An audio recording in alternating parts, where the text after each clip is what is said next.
观之道，为师者。大家好，我是你们的知友小关，很高兴又和大家见面了。湖北有一首民歌是这么说的：山歌不唱忘记多，大路不走草成窝，跨刀不磨黄袖起，胸膛不挺背要驼。这首歌越唱越熟，路越走越顺，刀越磨越快，用唱山歌、走路、磨刀来比喻运动与健康的关系，从而引出背越挺越直的道理。湖北民歌这种用通俗生活现象揭示哲理的表述，反映了劳动人民的睿智和对人生的透彻认知，其中也不无医学道理。那么今天小关就来说一说驼背与健康的关系。感兴趣的观友们可以点点订阅和小铃铛，您的支持是小关最大的动力，感谢大家。人的背虽然在生理上呈 S 型，但基本是挺直的。文学家们常用腰板笔直的词来形容一个人的健壮。骆驼的背是向上凸的，好像一座山峰，故称驼峰。当多种原因引起人的背部变形，使平直的背向上凸起时，与骆驼的驼峰在外表上有某些形似之处，于是人们习惯上就把它称为驼背了。驼背的这个姿态生活之中非常的普遍，如果没有任何症状的时候，很少会有人去意识到这种不良的姿态会给我们的身体带来什么样的危害。首先，驼背会让人变矮，气质差。如果一个人长得非常的漂亮，可是由于存在着非常严重的驼背，就会给人一种非常不舒畅的感觉。其次，驼背会出现探颈以及扣肩现象。探颈、驼背、扣肩，这绝对算是三个好哥们儿。如果一个人出现驼背，只要细心的观察，多数或许都会伴有不同程度上面的扣肩以及探颈，让我们的身高进一步的减低。因为肩膀以及耳朵不能保持在一条直线上面，时间长了，或许就会引起疼痛的发生。严重的话，颈椎以及胸椎也会出现问题，甚至还会诱发生理曲度的一个改变。如果颈椎反弓，或者是过屈，胸椎的过度后凸等，这些问题其实都可以引发我们的身体的疼痛以及不适，长此以往还会造成肌肉的劳损。驼背的这个姿态一定是维持自身肩胛骨位置的肌力不平衡，最多见的其实就是胸小肌缩短所出现的紧张性疼痛，可以说是诱发前胸以及上肢的症状，还有菱形肌被拉长的疼痛，可以引起我们身体的后背痛。驼背说白了就是常见的一种脊柱畸形病变，在医学上也有叫做脊柱后凸。按生理学分类，有生理性与病理性之分；按发病时间分类，有先天性与后天性之别。从临床实践上看，其主要对象是病理性的和后天形成的。先天性的驼背，有的从一出生就可以发现，有的是伴随着年龄的增长才慢慢表现出来的。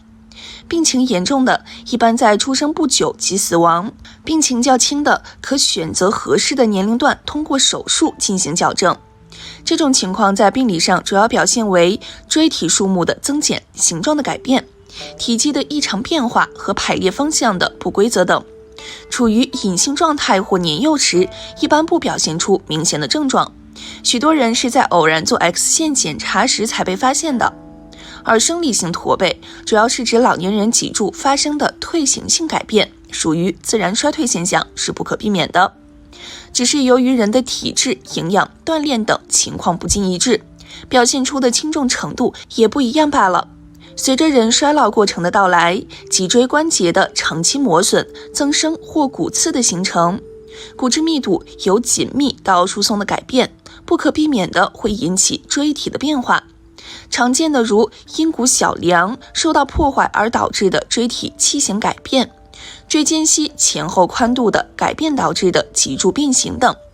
当它们发展到一定程度时，驼背就出现了，病理改变越大的，表现出驼背的程度也就越明显。有一种说法叫人老变矮，事实上正是如此。据测定，人体的这种变化进入30岁后就开始了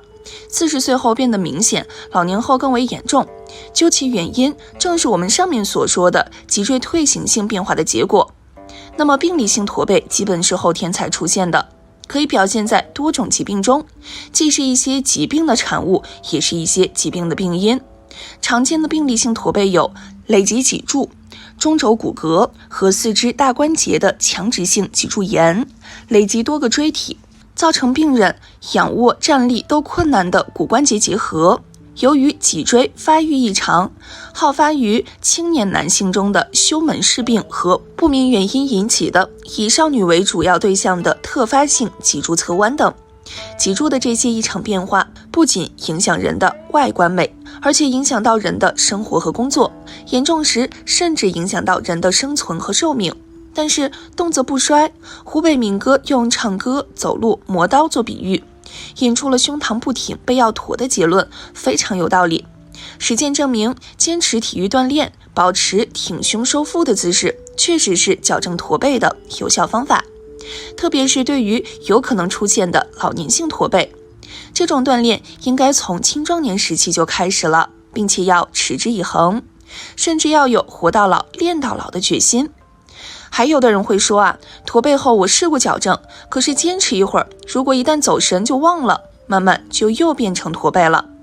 这主要是矫正的方法不正确。首先应该先按摩放松，拉伸自身的胸小肌，锻炼菱形肌的力量。平常的时候提醒自己尽量去保持一个正确的站姿，慢慢就会有所改善。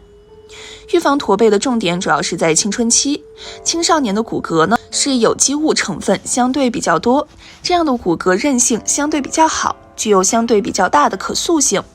如果不注意自身坐立行走的姿势，就非常容易发生变形。形成驼背的另一个原因则是缺乏体育的锻炼。首先要注意端正自身身体的姿势，平常的时候不论是站立或者是行走，胸部都应该自然的挺直，两肩向后自然的进行舒展，坐的时候脊柱挺直，看书写字的时候不要过分的低头，更不要趴在桌子面上。人们所说的要站如钟，坐如松，还是有一定道理的。如果正在发育的青少年，最好可以睡硬板床，这样可以让自身的脊柱在睡眠的时候保持平直。另外要加强自身的体育锻炼，认真的上好体育课，做好课间操，促进自身肌肉力量的发展。前面也说了，矫正驼背主要是贵在坚持，接下来小关就分享几个好办法。一、手扶培压胸腰的练习，距墙一步距离站立，两臂上举和扶墙，以及上体尽量的向前挺，挺胸凹腰，不能前移以及胸贴住墙，保持4拍再进行还原。二、两臂翻握挺胸腰的练习，背对墙壁1步的距离进行站立，两臂内旋之后举翻握杠，然后抬头挺胸至最高，两臂尽量内收以及夹拢，两腿直立，保持4拍后再还原，重复做6到8次左右，注意呼吸要自然。三、背手挺胸的练习，两腿分开站立，两手挺后，食指进行交叉紧握，然后两肩胛骨后锁，两臂后上举到最高，挺胸立腰，再进行还原，两拍移动做16次左右。另外还有一种倒行退步法，简单易行，观友们不妨一试。方法是每天坚持15到20分钟的倒步走，走时胸部挺直，两目平视，双手叉腰，拇指向后，其他4指向前，懂穴位的拇指可按住腰部的肾俞穴，这样锻炼可以使腰部的肌肉有规律的进行收缩和松弛，有利于改善腰部的血液循环和营养供应。有报告说，用这种方法连续锻炼1到3个月后，驼背得到矫正的人大有人在。看到这里，相信大家会有疑问，腰对脊椎有这么大影响吗？有医生指出，人的衰老不是从眼角的第一道皱纹、鬓间的第一根白发、腰部的第一块赘肉的出现开始的，身体柔韧性的减弱才是人体衰老的第一征兆。因此腰是人体的生命源，加之腰处于机体活动的枢纽部位，腰部的劳损是很难避免的。临床上与腰相关的疾病较多，除驼背外，腰肌劳损、椎间盘突出、骨质增生等疾患也时时困扰着不少人的健康。现在每年因腰痛而请求医生帮助的人多不胜数。其实只要每天进行15分钟的腰、腹、背、臀部的综合锻炼，每周进行2到3次的力量训练，这种情况就会大大改善。要知道，腰背部和脊柱的变化是判断人体是否健康和衰老的基本标准。所以在节目的最后，小关还是要提醒大家，一定要重视起腰背部的细微变化。如果节目前的关友们也有矫正驼背的小妙招，可以在评论区分享给大家哦。那我们下期节目再见吧。